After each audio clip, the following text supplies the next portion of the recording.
This is our presentation of The Other Slavery, Chapter 2, by Brett O'Hill and Brandon Johnson. So this first slide, we're going to talk about the student learning objectives. So a couple ones we have are what the new laws are. We're going to give you a general timeline of when things happened and what happened during those times. We're going to talk about what the Indians were forced to do and how they were treated. We're going to talk about the descriptions of what would happen to the slaves, the Spaniards' reaction to the new laws, and why slavery still existed even though it was technically abolished.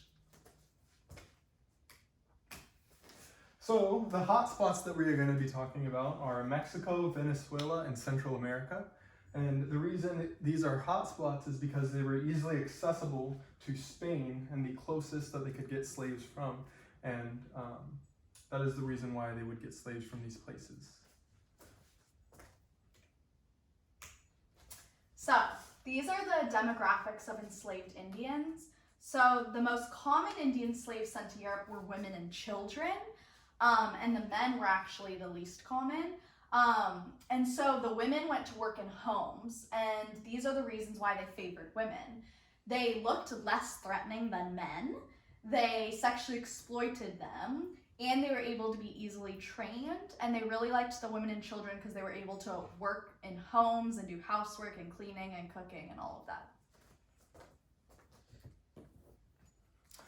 And that leads us into the jobs that different slaves would do. And for women, like she said, they would do things such as housework and domestic services because they were thought to be smarter than men. And they were also sexually exploited in many different ways. And along with women, children were also sought after because they were easily taught, easily swayed, and were able to be taught new languages very quickly. So they were used for many different purposes and also to run errands for whoever the slave master was. And men were put to work in different places that were more physical, such as mines and fields, due to their strength and ability to pull more and work more than women and children. So these, we're going to talk about the different brands on Mexican slaves. So there was two different categories, the war slaves and the ransom slaves.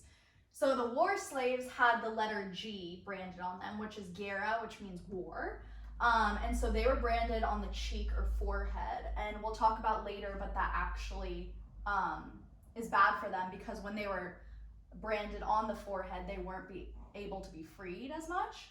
And then the ransom slaves were branded with the letter R, which means Rescat, which is the brandings told the difference between war and ransom slaves, so it told them apart.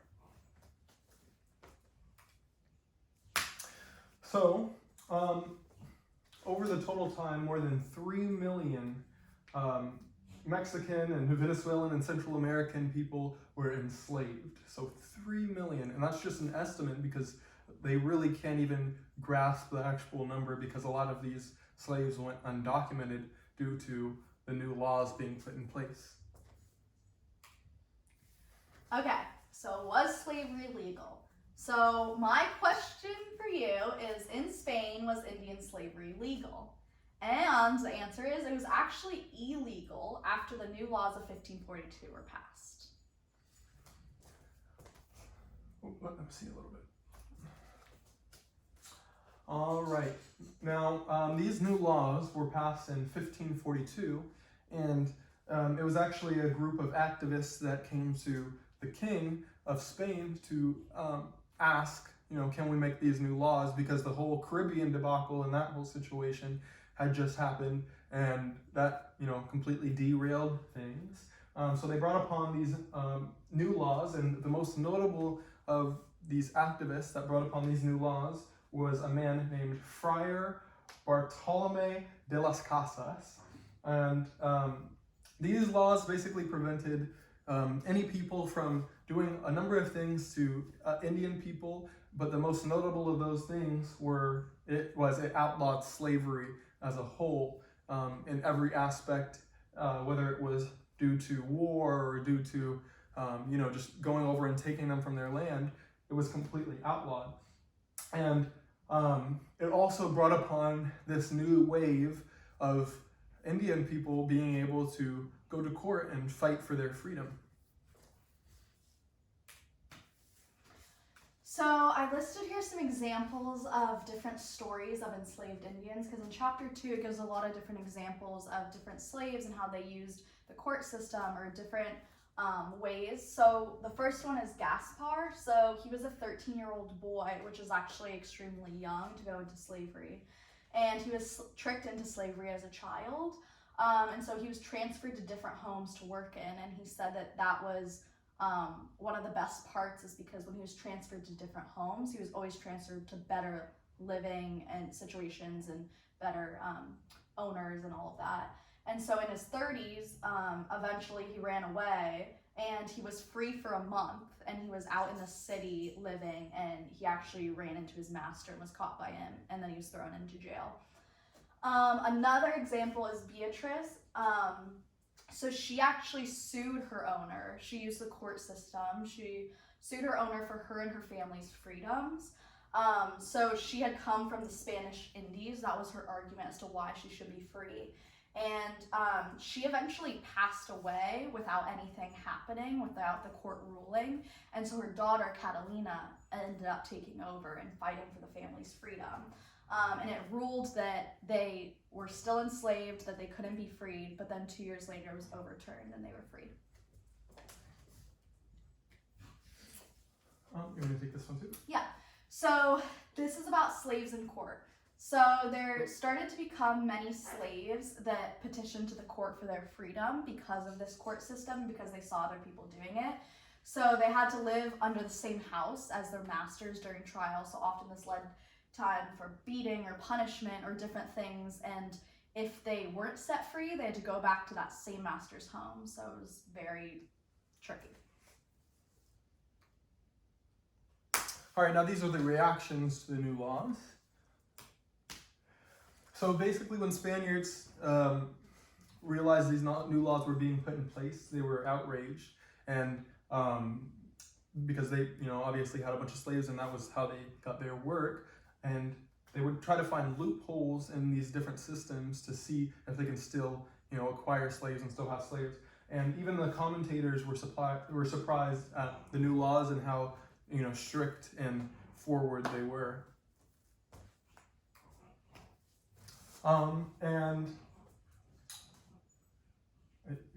Sure. So how come slavery was still around? So we just talked about how slavery was supposed to be abolished in the new laws.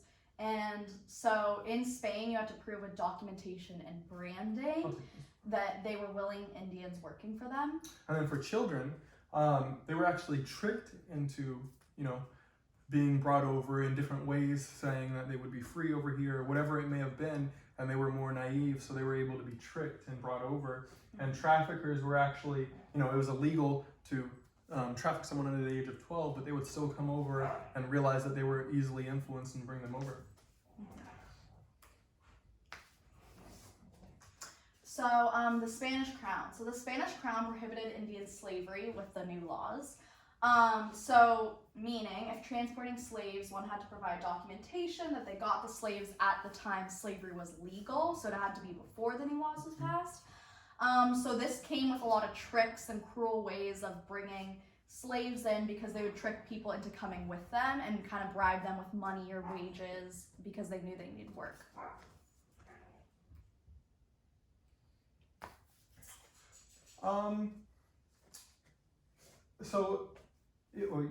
Okay, so reasons for slaves in Mexico. So pre-contact Indians sold them or their children for food. So a lot of times they would even sell themselves because they needed food. They were starving. And then also some Indians sold other Indians as punishment for crimes, such as like rape, murder, anything. They would sell them as their punishment. And then some war slaves were also sold for ritual sacrifices, believe it or not, and put on display to do so. And oftentimes they would only, pay for a cloth and a knife, and that would be the value of human life. So this is the discovery of silver mines, which is kind of nearing towards the end of chapter 2. So it was definitely a crossroad in ending slavery, because with the discovery of the Zacatecas King Charles wanted a compromise because he realized the economy was at stake because all the silver was now being found and he needed help with mining it and all that stuff. So he wanted to free the slaves, but he bribed them with money and saying like, oh, you can have this big life if you come help us work. And so that was pretty crazy. The slaves, when they arrived in Mexico City to get their freedom, they had to have a brand. If they had a brand on their forehead, they were sent back to their original owner because they didn't want the brand on their forehead. And I just added a little note that nobarias were indigenous servants for life, and nobarias could not be bought or sold. That was the difference between them and slaves. All right, to wrap it up, we're going to do a little timeline, and this basically just shows everything from the 1500s to the 1600s, a timeline of everything that happened. So as she spoke of a little bit, in the 1520s, there was the gold rush. In 1540, that's when Friar de las Casas, the activist, went and proposed the new laws. And then in 1542, that's when the new laws are actually put in place by Spanish royalty.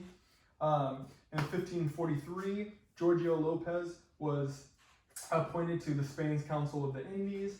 In 1539, King Charles ordered to free all Mexican slaves, even though it didn't actually free all Mexican slaves.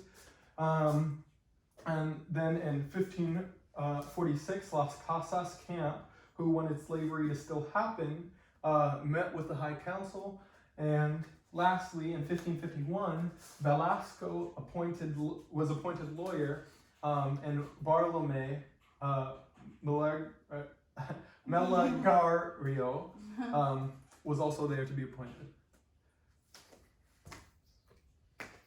So this is the end of slavery. So Sorato abolished slavery in Central America, but the Retapartimentio system, which Indians relied on for money, it basically meant they had to work because they had to work for money. So that's why it's called the other slavery. It's because it's like kind of the new fitted, adapted way of working around the system, and the Spaniards working with the new environment, which is really slavery, so they call it the other slavery.